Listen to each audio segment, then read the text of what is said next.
د پاکستان پوز مشر قمر جاوید باجوا د سلو پر ډیورن کرښې ته راغلی دی. د غزن تار په اړه یې تازه څه ویلي دي؟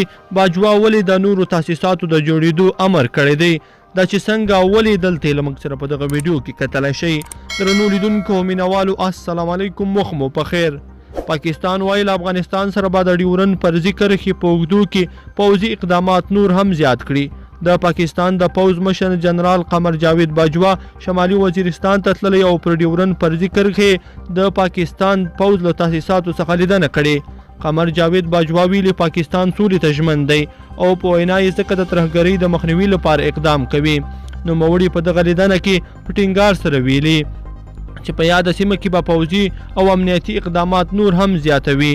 دا په داسې حال کې ده چې د پولې دواړه لورو ولسونو په بار بار د پاکستاني حکومت له لوري پر ډیورن کرښه د تاسیساتو د بندېدو غوښتنه کړې، خو پاکستان بیا خپلو کارونو ته هم ادامه ورکوي. تر دې وړاندې ځینو رسنیو داسې راپورونه خپاره کړي وو چې پاکستان د امریکا حکومت په مالي ملاتړ په ډیرۍ چټکۍ سره یاد کارونه ترسره کوي.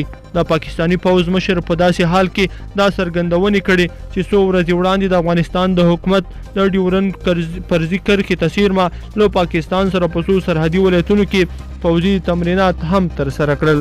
لیدونکو په دې هیله چې دا مطلب به مو تر پایه راسره لیدلی وي. که مو دا ویډیو خوښه شوې ویډیو لایک کړئ د سره او چینل د سره ضرور سبسکرایب کړئ. تر بلې ویډیو پورې ښه وخت.